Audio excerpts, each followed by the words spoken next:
Parmi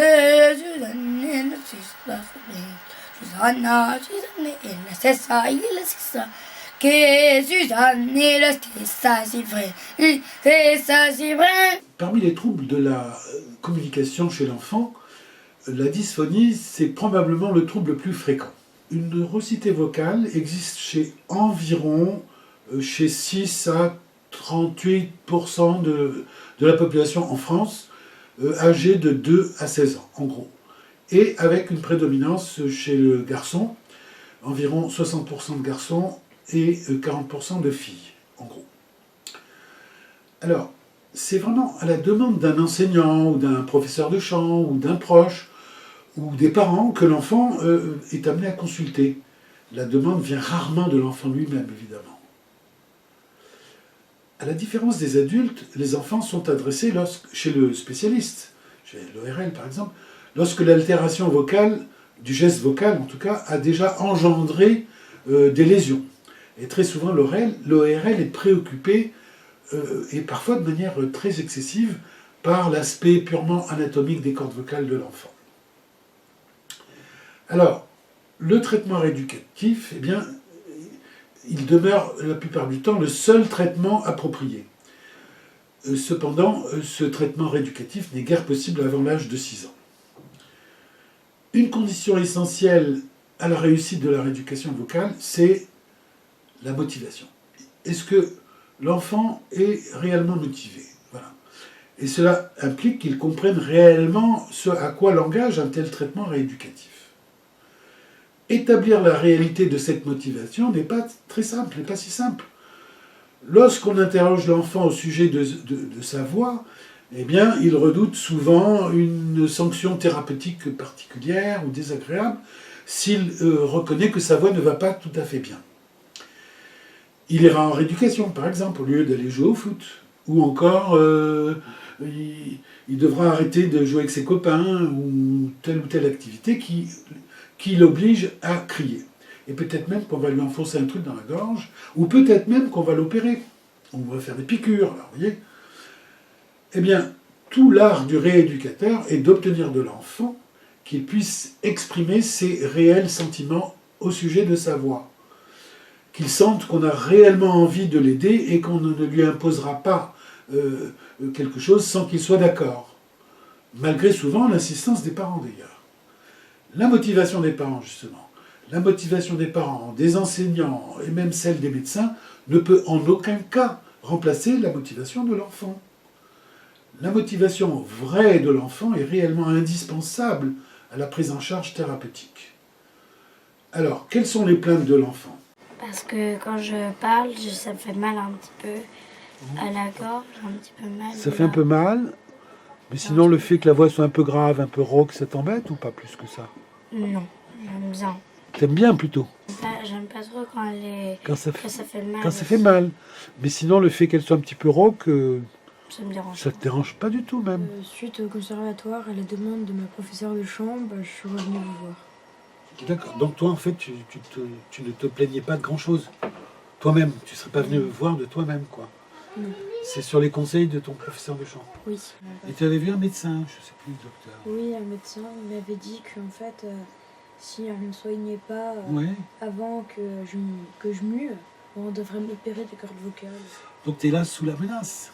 Si jamais tes nodules sont encore là, quick, opérer. C'est-à-dire que des nodules, on n'en meurt pas. Oui. On peut les garder, c'est pas vital. Tu as dû mettre en jeu certainement un comportement d'effort, c'est comme ça que tu as fabriqué tes nodules sans faire exprès. Hein. Tu as fabriqué tes nodules par forçage vocal. Tu t'es bien poussé sur ta voix et à souffler pas comme il faut, etc. Donc mon travail consistait à faire disparaître ce comportement de forçage. Le comportement de forçage disparaissant, les nodules disparaissent. C'est ce qu'on a noté quasiment, puisque maintenant tu n'as que des mini-spicules. Non, j'ai plus la voix cassée. Oui, donc elle te rend service comme avant, elle ne te gêne plus. Non. Une information sur le fonctionnement de l'organe vocal et ses altérations doit s'adresser aussi bien aux parents qu'à l'enfant lui-même. Ces derniers sont avertis que même si la voix s'altère beaucoup, cela ne compromet pas du tout l'avenir vocal de leur enfant. souvent on a dit aux parents qu'il fallait faire quelque chose car ça pourrait devenir grave et qu'il fallait sans doute opérer si ça continuait, etc. J'avais la voix cassée, mais j'avais aussi d'autres copains qui avaient la voix cassée. Voilà. Puis c'est très fréquent, c'est plus du tiers des enfants qui présentent un problème d'orosité. Après, tout dépend de la demande et par qui elle est formulée. Lorsqu'elle est formulée par l'enfant, les choses vont plus vite. C'est un travail difficile de faire travailler un enfant qui n'a rien demandé à personne. Mais parfois, on arrive à motiver l'enfant. Et après, je crois qu'il y a une relation qui s'est développée entre vous, qui a fait que il a accepté avec plaisir de faire tout le travail que vous lui avez demandé. C'est ça. Quelle rééducation on va faire? Eh bien, personnellement, en ce qui concerne cette rééducation, je propose un entraînement sur des exercices plutôt attractifs. Et les parents peuvent assister à cette rééducation. Et grâce aux explications données, l'enfant comprend en général leur intérêt immédiat, en tout cas. Ce qui renforce bien sûr la motivation de l'enfant. La rééducation vocale est la même que celle de l'adulte, que chez l'adulte. Elle a tout simplement pour objectif de supprimer le comportement de forçage vocal, tout simplement. Alors en plus, l'enfant dysphonique présente souvent des troubles de la statique. Il tombe fréquemment, il se cogne, il tombe de sa chaise, mais plusieurs fois par semaine. C'est la lutte bretonne. La lutte bretonne, mais on va la faire, la lutte bretonne. Parce qu'on avait remarqué que beaucoup d'enfants qui ont une grossité de la voix comme ça perdent l'équilibre facilement. Si l'enfant présente des troubles de l'équilibre, et ce cas est assez fréquent, on a divers exercices à proposer, comme je vais vous le montrer. Voici par exemple l'exercice de la lutte bretonne. Et l'enfant, vous verrez, a beaucoup de plaisir à exécuter à déséquilibrer sa maman ou même le rééducateur, ce qui n'est pas d'ailleurs sans intérêt sur le plan psychologique. Oh là là là là. Voilà, allez. Tire, je sens pas la force là. Oui, vas-y. Vas-y. Allez, moi j'essaie de te déséquilibrer aussi. Vas-y. On se déséquilibre. Attends, je crois que je vais te faire perdre là. Ah, j'ai perdu. Ah, vas-y. À moi. Chez 7 enfants dysphoniques sur 10, il existe une déhiscence de la ligne blanche de l'abdomen. Si l'enfant présente une déhiscence de la ligne blanche de l'abdomen, il est nécessaire de renforcer les muscles de la sangle abdominale. La déhiscence de la ligne blanche de l'abdomen correspond chez l'enfant, à un défaut de fonctionnement des muscles de la sangle abdominale, en particulier le muscle oblique externe. Cette déhiscence se met en évidence de la façon suivante. On demande à l'enfant qui est allongé, les bras bien collés au corps, d'élever brusquement les pieds à environ 10 cm environ du divan d'examen, tout en gardant les jambes raides. Lors de cette élévation des jambes, on voit apparaître une saillie plutôt molle, touchée, d'une largeur d'environ 3 à 4 cm, et qui peut s'étendre de l'ombilic jusque l'appendice xiphoïde, ou s'adresser ou n'intéresser qu'une partie de cette zone. Eh bien, tu vas lever les deux jambes en même temps, tu gardes bien rapprochés les deux talons et les deux pieds, et tu soulèves d'un coup, vas-y, soulève les jambes, et tâche de rester comme ça quelques secondes, et puis tu reposes. En cas de déhiscence de cette ligne blanche de l'abdomen, divers exercices sont proposés. Voici par exemple l'exercice de la petite chaise ou encore l'exercice de l'essuie-glace. Alors il faut que ce soit bien en angle droit, les deux pieds l'un à côté de l'autre, voilà, comme ça. Parfait. Ça constitue comme une chaise, il manque les pieds de arrière. Alors maintenant tu vas entraîner les deux jambes vers la gauche, mettons. Voilà, par là. Ok, mais je vois que c'était difficile. Tu reviens, ça fatigue beaucoup. Allez, repose. Ouf, t'as super mal ici. C'est très dur pour toi? T'as mal ici, là, oui. Mais tu sais, si tu le fais tous les jours pendant 2 mois, ça va se remuscler. Tu lèves une jambe comme ça. Ça, c'est... Ah oui, mais t'as un mal fou, hein. Voilà, ok. Ok, c'est pas mal. Alors, il ne faut pas que la tête tourne. Je vois que tu es en train d'avaler. tes lèvres et tout. C'est que ça te demande tellement d'efforts. Voilà. Bon, allez, ça suffit. Ouf! Alors, l'enfant, en général, n'aime pas trop qu'un exercice apparemment simple demande autant d'efforts.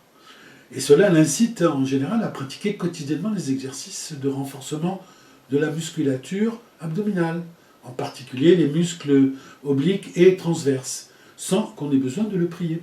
Un entraînement quotidien de quelques minutes par jour, pendant 2 mois environ, permet la plupart du temps la disparition de cette déhiscence. Pour ce qui est du relâchement, de la détente, eh bien, il existe, comme vous le savez, une infinie variété d'exercices en vue d'obtenir le relâchement musculaire ou le contrôle musculaire. J'ai choisi de vous montrer un exercice très simple et qui est amusant d'ailleurs, c'est l'exercice du cocher de fiacre. Alors, tu es comme un cocher de fiacre. On peut te bousculer. Le cheval peut avancer tout seul, tranquille. Il connaît le chemin. Et toi, tu es bousculable, on peut te bousculer, tu ne résistes pas. Voilà, tu es là, tout est absolument relâché. On peut te bousculer, ça ne te dérange pas. Ça s'appelle l'indérangeabilité. Pour ce qui est de l'habileté au souffle phonatoire et pour ce qui est de la verticalité, ce sont des exercices qu'on fait hors phonation, bien sûr. Eh bien, c'est un travail classique que tout le monde connaît, moi je ne vais pas y revenir. Pour terminer, on aborde généralement toutes sortes d'exercices vocaux lorsque le geste phonatoire correct est compris et bien acquis. On va voir quelques exercices très très simples. Alors, je vais vous montrer ce qu'on appelle la grande oreille chez une enfant qui n'entend pas bien. Par exemple, les attaques, elle démarre en coup de glotte, elle n'entend pas. Donc, on lui fait faire la grande oreille, je vous montre ça. Oh. Tu l'entends ? Alors tu vas faire la grande oreille, tu mets ta main comme ça, et l'autre main devant la bouche, comme ça, et tu t'arranges pour que le son aille de ta bouche à ton oreille directement, d'accord ? Tu parles dans ta main. O, O. U, U. tu vois, toi tu fais U, tu serres trop fort. U, U. tu regardes bien l'écran, là, d'accord ? Et un, et un, Tu entends ? et un, et un, et un. Et un. Et un, Voilà. Et tu relâches, et tu relâches.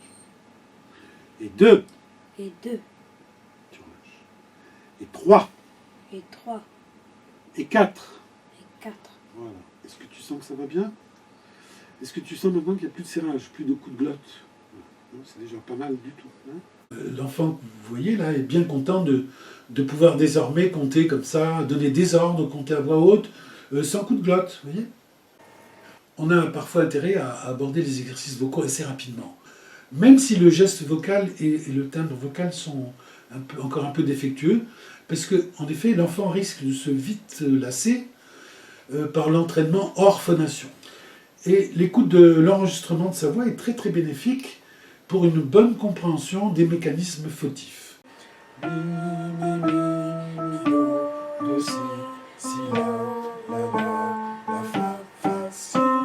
L'enfant que vous avez vu précédemment, eh bien, va émettre une série de notes chantées dans un registre assez bas d'ailleurs, qui est facile pour lui à émettre et qui ne demande pas d'effort. Donc on s'amuse à faire les notes vous savez, les notes des basses d'une chanson très à la mode. Ben voilà. Cette même série est ensuite chantée puis frappée sur un instrument, je vais vous montrer ça.